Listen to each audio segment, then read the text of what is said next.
معالا ای کو ذرا بند کریں اور اس کا بالکل بند کرتے ہیں. نحمدہ ونصلی ونسلم علی رسولہ الکریم. اما بعد فاعوذ باللہ من الشیطان الرجیم. بسم اللہ الرحمن الرحیم. قال اللہ تبارک و تعالی فی القرآن المجید والضحى واللیل اذا سجى ما ودعك ربك وما قلى وللآخرة خير لك من الأولى ولسوف يعطيك ربك فترضى ألم يجدك يتيما فآوى ووجدك ضالا فهدى ووجدك عائلا فأغنى فأما اليتيم فلا تقهر وأما السائل فلا تنهر وأما بنعمة ربك فحدث. صدق اللہ مولانا العظیم وصدق رسولہ النبی الامین الکریم.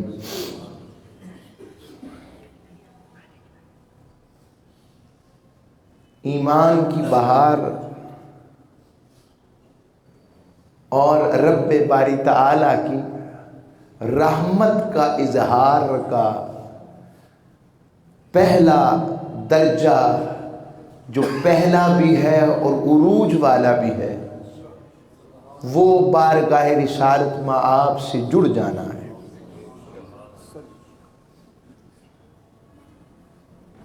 یہ امت اس لیے بھی ذبح حالی کا شکار ہوئی. جب تک ہم تاجدار کائنات صلی اللہ علیہ وآلہ وسلم کی ذات مقدسہ سے جڑے رہے اور جڑنے کا حال صرف کہنے تک محدود نہ تھا، عملی طور پر اظہار محبت بھی. اور ہم نے اپنے محبوب کریم صلی اللہ علیہ وآلہ وسلم کو اپنے تنازعات کا مرکز بنا کر حضور کی ذات مقدسہ کی شانوں کو گھٹایا نہیں تھا. جب یہ کام کرتے رہے جب تک کہ وہ جن کو اقبال کہتے وہ تھے تو تمہارے آبا تم کیا ہو ہاتھ پہ ہاتھ درے منتظر فردا ہو. تو وہ جو جب یہ تعلق حضور سے غلامی کا، محبت کا، نسبت کا، وہ روحانیت کا رشتہ جب تک عروج پر رہا اور عمل کے ساتھ زندہ اور تبندہ اصل لیٹر اینڈ اسپرٹ کے ساتھ رہا، تب تک یہ امت عروج پہ رہی. کبھی زوال کی گھٹا ٹوپ بدلیاں آئیں مگر پھر سورج بن کے چمکی.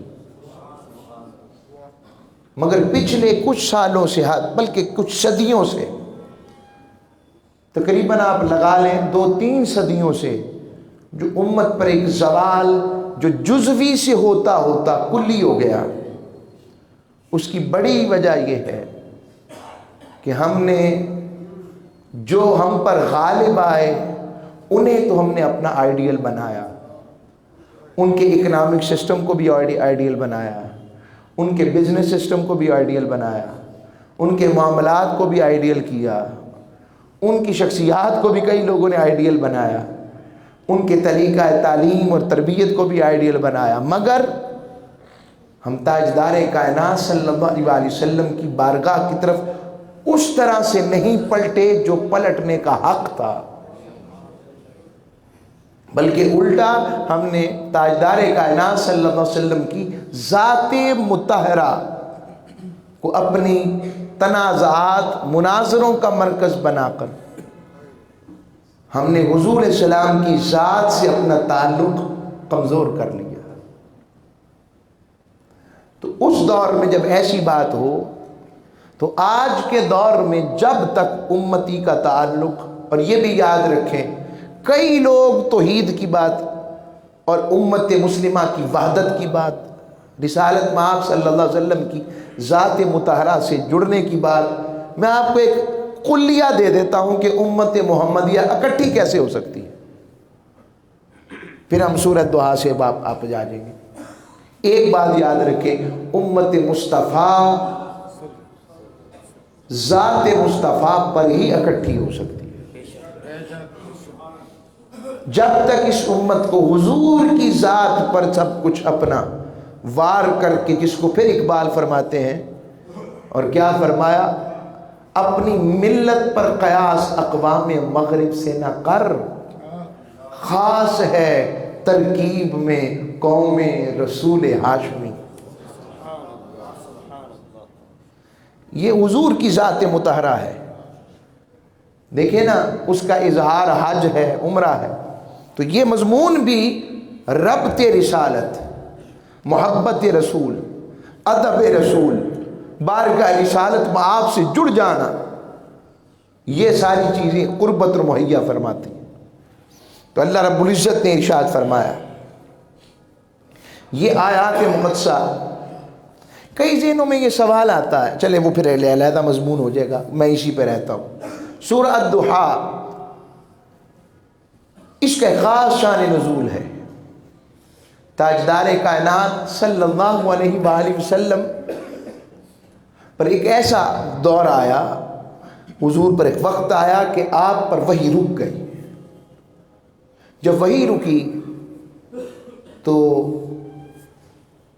آقا علیہ السلام سے ایک خاتون جو رشتے میں چچی لگتی تھی، ابو لہب کی زوجہ تھی، بیوی تھی اس کی، جس کی مذمت میں رب نے قرآن میں آیت اتاری، تو وہ کہنے لگی کہ لگتا ہے کافی دن ہو گئے تم نے ہمیں کوئی چیز سنائی نہیں، اور لگتا ہے آپ کو آپ کے رب نے چھوڑ دیا ہے۔ اس نے جملہ اور استعمال کیا، ہمارا کام بات کو سمجھانا مقصود ہے، اس کے جملوں کو درست کرنے کی ضرورت نہیں ہے۔ یہ جملہ کہا تو آقا علیہ السلام کے دل اطہر پر بوجھ آیا، حضور کا دل دکھی ہوا کہ اس نے مجھے کیا بات کر دی، ساری کائنات کی بات ہو، اب اللہ کریم کی محبت کے تانے بھی مجھے مل رہے ہیں۔ حضور علیہ السلام کا دل بوجھل ہوا ہے۔ اور اس سے ایک بات پتہ لگتی ہے یارو، یہ قرآن کا کلیہ سیرت انبیاء بالعموم اور سیرت مصطفیٰ علیہ السلام کی خصوصیت ہے۔ آقا کی سیرت میں جتنی بڑی آزمائش آئی، رب نے کرم بھی اتنا ہی بڑا کیا حضور، جتنی مشکل بڑی۔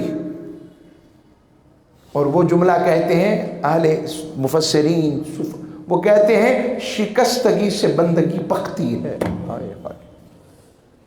شکستگی سے بندگی پکتی ہے۔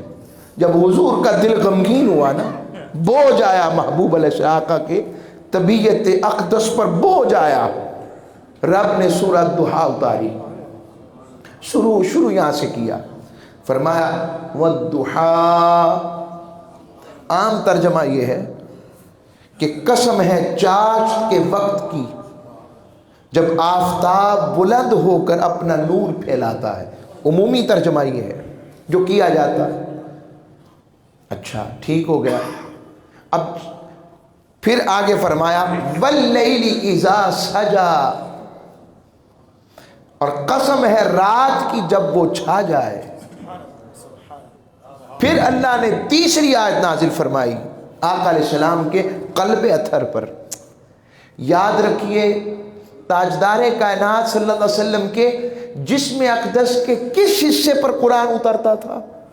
دماغ پر، زبان پر نہیں، حضور کے دل اطہر پر۔ حضور کا قلب اقدس اتنا بڑا ظرف ہے، اتنا بڑا برتن معرفت کا سمندر بے قرار ہے کہ جس پر قرآن بھی اترا اور جس نے رب کے جلووں کو بھی تکا۔ اور پھر رب نے محبوب کے قلب و دل اثر کی بات بھی کی اور کہا ما قصب الفؤاد ما رآ، سونے آپ بتا تو صحیح، تیرے دل نے جھٹلایا تو نہیں نا جب ہمیں دیکھا؟ جو تو نے دیکھا جب ہمیں دیکھا تو تیرے دل نے جھٹلایا تو نہیں؟ اب اس آیت میں قسم سے رب نے بات شروع کی۔ قسم دو وجہ سے کھائی جاتی ہے، یا تو اپنی بات سچی کرنے کے لیے قسم کھائی جاتی ہے، اور اللہ رب العزت کی ذات اس سے مبرہ ہے، اس سے پاک ہے کہ وہ قسم کے سہارے سے اپنی بات کو سچا کرے۔ اور دوسری وجہ قسم کھانے کی ہوتی ہے محبت، محبوب سے محبت۔ تو اللہ نے فرمایا محبوب قسم ہے چاشت کے وقت کی، اور قسم ہے رات کی جب وہ چھا جائے۔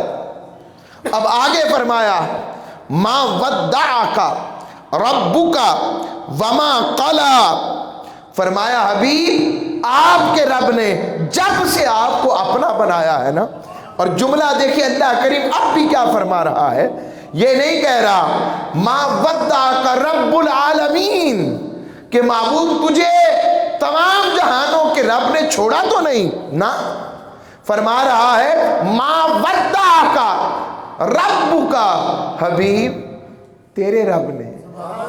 اب بھی رب اپنے آپ کو حضور کے رب کی نسبت سے پہچان کروا رہا ہے، اور اس آیت میں رب نے طریقہ یہی اپنایا ہے، ما ودعک ربک وما قلی، حبیب آپ کے رب نے آپ کو، آپ کے رب نے، ہائے اس میں جتنا لطف ہے کہ رب اپنی ذات کی نسبت اپنے محبوب سے جوڑ کے کروا رہا ہے، اور کہہ رہا ہے ما ودعک، حبیب تجھے نہیں چھوڑا، رب کا تیرے رب نے۔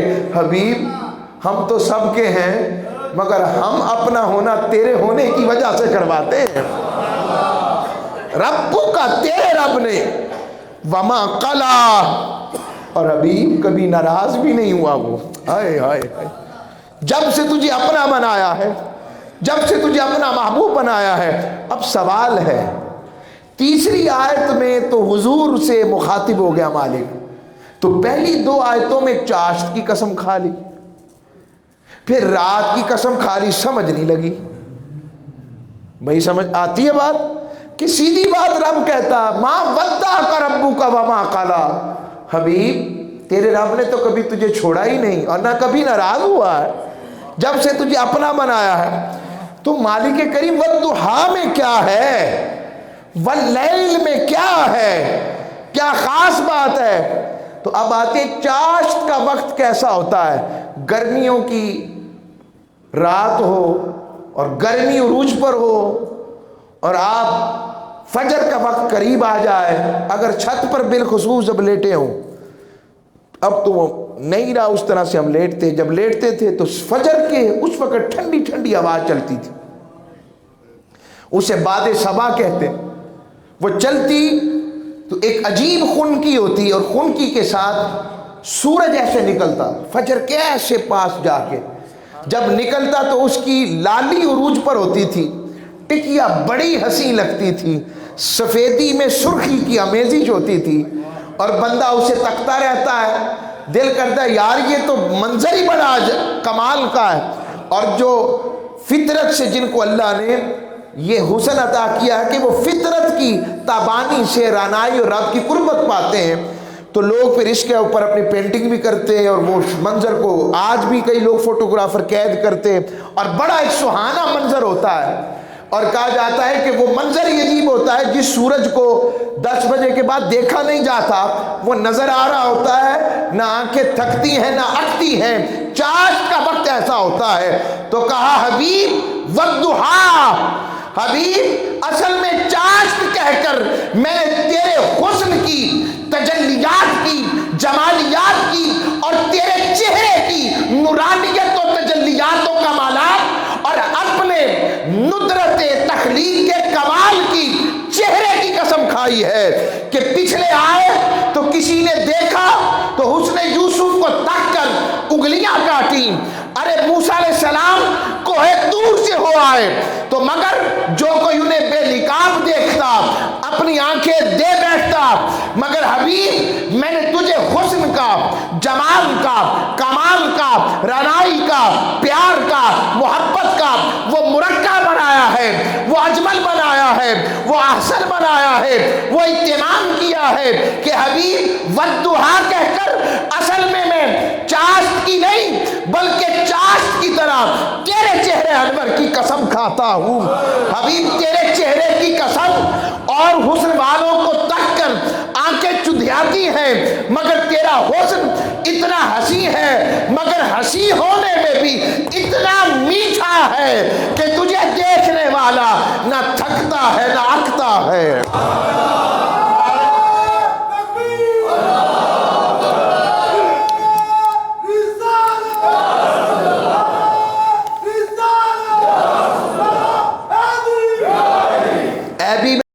مکرم قسم چاشت کے وقت کی طرح تیرے چہرہ انور کی جس کی تابانی نے تاریک روحوں کو روشن کر دیا، ہائے ہائے والضحیٰ حبیب چاشت، اب کسی کو سمجھ آئے یا نہ آئے امام راضی سے پوچھو یہ کیا معنی کر رہے ہیں کہ محبوب کے چہرے کی قسم بھی کھائی جائے تو کیا حرج ہے؟ کوئی کہہ سکتا ہے بھئی یہ تو تفسیراتی ترجمہ ہے، رب نے کہیں اور بھی اپنے محبوب کی قسمیں کھائی ہیں، یہ نواں مضمون لے آئے ہو؟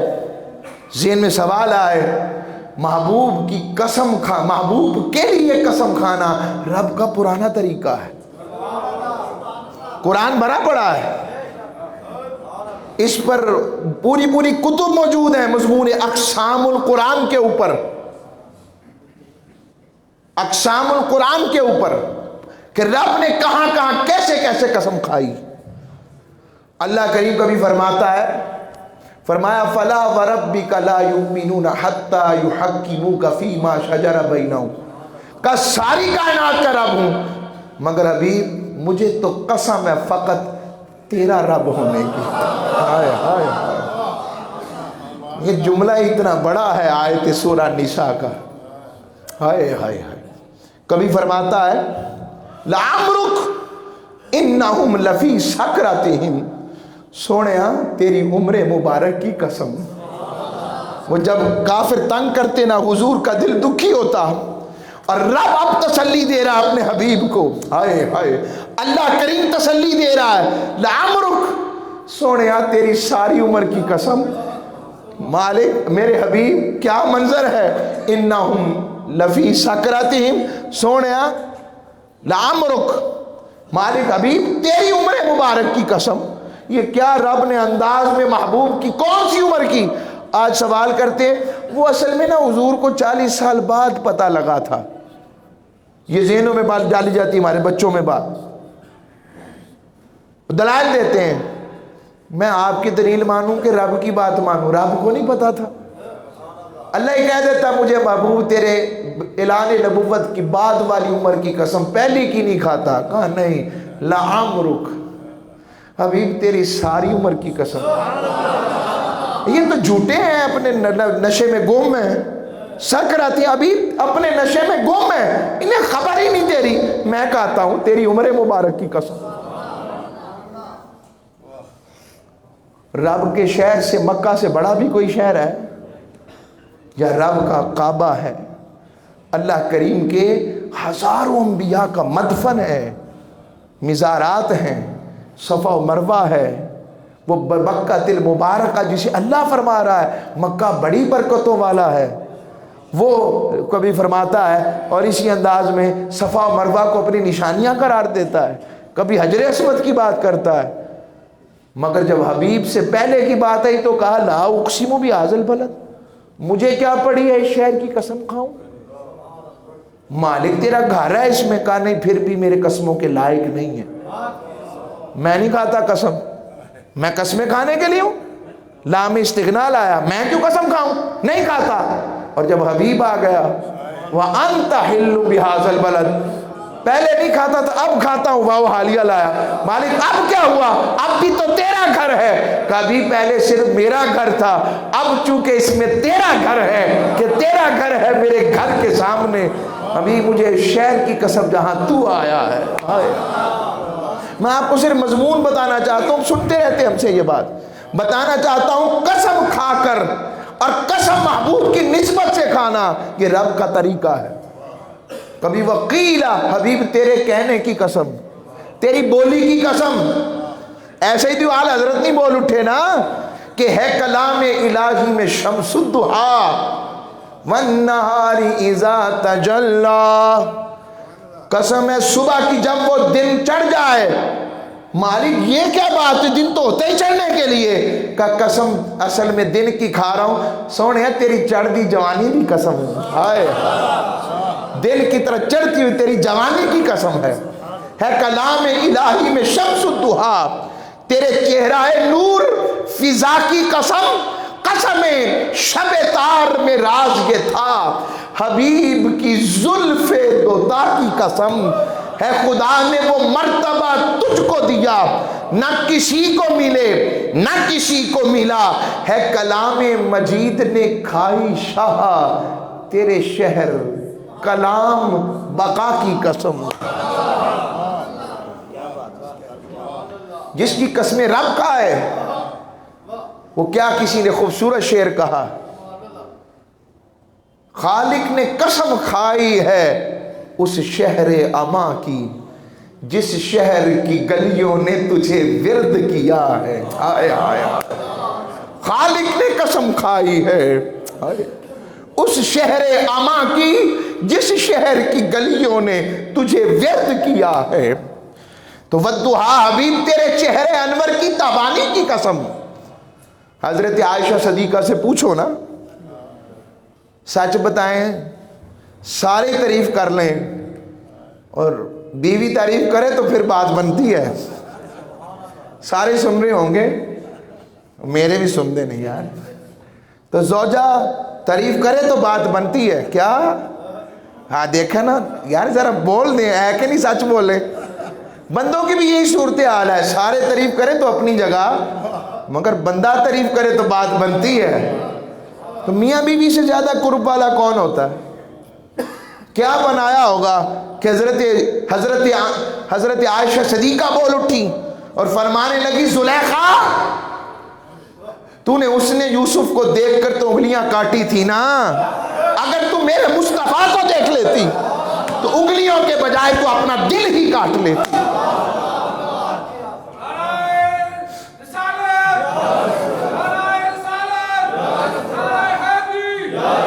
یہ ہے حسن مصطفیٰ. اور آقا علیہ السلام کی بارگاہ کے چہرے کی بات حضرت عائشہ صدیقہ نے نعت یہ ایک شعر پھر کہنے لگی شعر لکھے نعت لکھی. محبوب کے چہرے کی بات کرنا، ان کے حسن کی بات کرنا، ان کی تجلیات کی بات کرنا، کمالات کی بات کرنا. آج کہتے کہاں ہے یہ 1400 سال سے طریقہ ہے، بلکہ اس سے پہلے رب کا طریقہ ہے کہ وہ اپنے محبوب کے حسن و جمال کی باتیں کرتا. انبیاء بھی یہی کرتے آئے. سانو سونا نہ خالی سانو سونا نہ سمجھنا، ہلے ساڈا بھی سونا آن والا جے. ہم تو سونے ہیں ہی بے شک کوئی شک نہیں، ہر نبی سونا ہے مگر جن کے سونے حضور ہوں ہائے ان جیسا سونا کوئی ہو سکتا ہے؟ حضرت عائشہ صدیقہ فرماتی ہیں لوگو تمہارا سورج تو فجر کے بعد چڑھتا ہے مگر عائشہ کا سورج عشاء کے بعد آتا ہے. وہ سورج تو ڈوبتا ہے مگر میرا سورج ایسا ہے سراجم منیرا. رب کہتا ہے جس کے صدقے میں نے ساری کائنات کو نور بخشا ہے، یہ وہ سراجم منیرا ہے. اور حضرت عائشہ صدیقہ ہی فرماتی ہیں، فرماتی تاجدار کائنات صلی اللہ علیہ وسلم پہلے منظر سمجھا کریں کہ حضور میرے حجرے میں آئے، میری خدمت کی ڈیوٹی تھی. اب اس دور میں لائٹیں نہیں تھیں ہماری طرح. کیا لائٹیں نہیں تھیں، کوئی ڈسٹیمپر نہیں تھا، کوئی پچی کاری کا اور یہ شیشے کا کام نہیں تھا. سادہ سا میرے محبوب کا حجرہ، مگر واری جائیں وہ سادہ ضرور تھا مگر رب کے ہاں اتنا مقرب تھا کہ رب نے اس نام پر پوری قرآن میں سورت ہی اتار دی، سورہ الحجرات، ان حجروں والی سورت جس میں میرا حبیب رہتا ہے. اتنا کتنا پیارا. اب وہ فرماتی میری سوئی گر گئی, سوئی, اور نیچے بھی کوئی ٹائلز نہیں لگی ہوئی, ٹف ٹائل یا کوئی ماربل, کچھ نہیں ہے, مٹی, اور نیچے سوئی گر گئی اور ڈھونڈ نہیں رہی تھی. تاجدار کائنات آئے اور حضور کے چہرے انور کی زو پاشیاں ایسی تھیں کہ تاجدار کائنات صلی اللہ علیہ وسلم کے حسن کی تجلیات جب در و دیوار پر پڑی, میرا کمرہ یوں روشن ہو گیا کہ میں نے اس میں اپنی گم ہوئی سوئی کو ڈھونڈ لیا. بات سوئی کی نہیں, بات حسن مصطفیٰ کی ہے. اور صحابہ اکرام رضوان اجمعین حسن حبیب داور کے لیے کیا کہتے, عرض کرتے کہ حضور جب مسکراتے تو آقا علیہ السلام کی مسکراہٹ چہرہ حبیب پر نہیں بلکہ ارد گرد کی دیواریں بھی تاجدار کائنات کے حسن سے منور ہو جاتی تھی.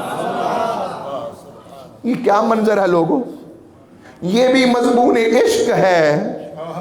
کبھی اس کو بھی پڑھ کے دیکھو, جو مزہ اس میں ہے, اور جو پھر جب یہ تعلق جڑ جائے گا تو پھر جو یار کی بات ہوگی اس پر چون و چرا نہیں رہے گی. اقبال نے کہا کہ تیرا علاج نظر کے سوا کچھ نہیں, اصل میں ابھی ہم جانے نہیں. یہ آقا علیہ السلام کے چہرے انور کی زو پاشیاں ہیں.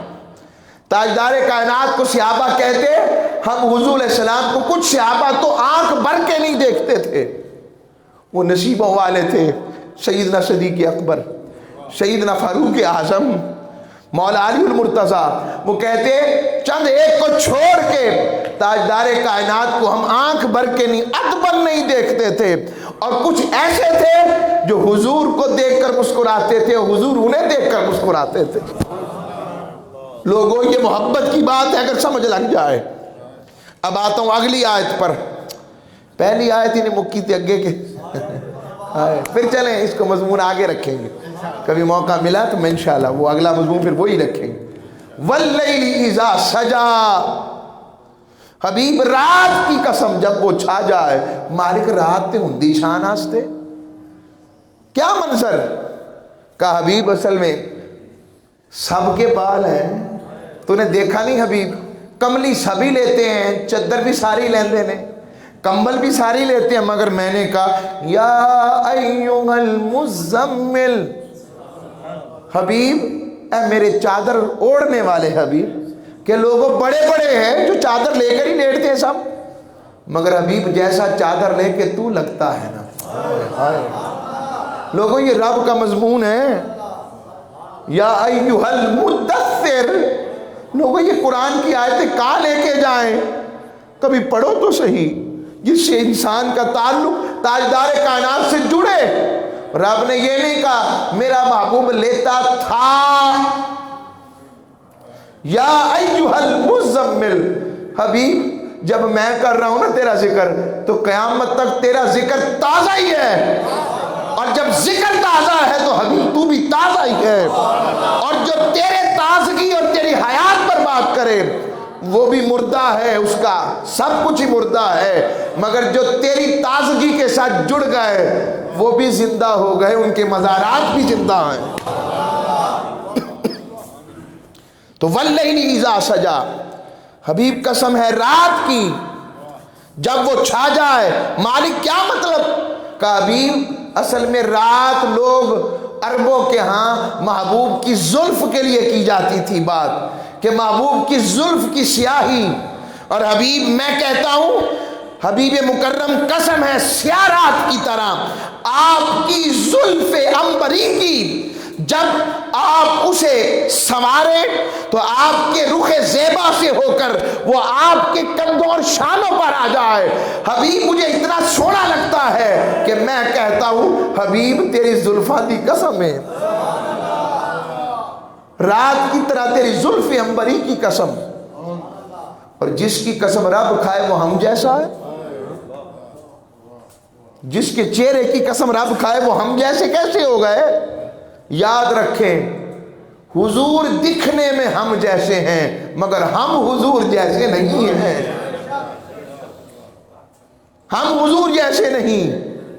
اور آقا علیہ السلام کی زلفوں کی بات کیا کہوں، حضور کی زلفیں نہ تو گھنگریالی تھیں اور نہ بالکل سیدھی تھیں، بلکہ کچھ خمیدہ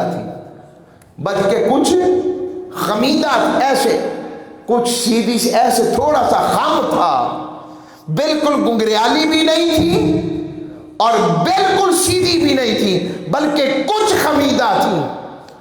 واللیل اذا سجا، اور ان زلفوں کا کیا کہنا جن کے لیے عاشق پھر کہتے رہے کہ مکھ چند بدر شاشانی ہے، مت چمک دی لاٹ نورانی ہے، کالی زلف تے آنکھ مستانی ہے، مخمور اکھی ہن مدبریاں، ایسے صورت نو میں جان آکھاں کہ جانے جہان آکھاں، سج آکھاں تے رب دی میں شان آکھاں، جس شان تو شانہ سب بنیاں۔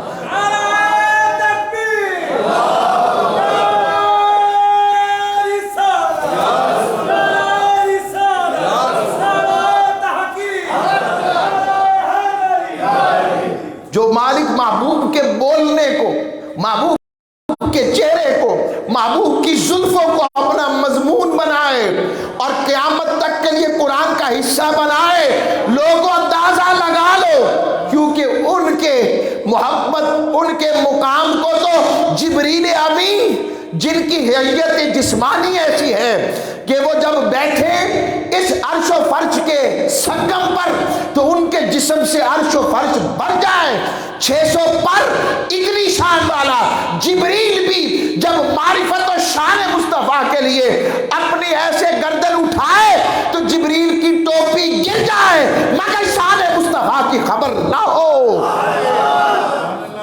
کہ عرش کی عقل دنگ ہے، یعنی عرش والے فرشتے، عرش کی عقل دنگ ہے، چرخ میں آسمان ہے، جانے مراد اب کدھر، ہائے تیرا مکان ہے، ارے وہ جو نہ تھے تو کچھ نہ تھا، ارے وہ جو نہ ہو تو کچھ نہ ہو، ارے جان ہے وہ جہان کی جان ہے تو جہان ہے۔ اور عرش پہ تازہ چھیڑ چھاڑ، فرش پہ طرفہ دھوم دھام، کان جدھر لگا یہ تیری ہی داستان۔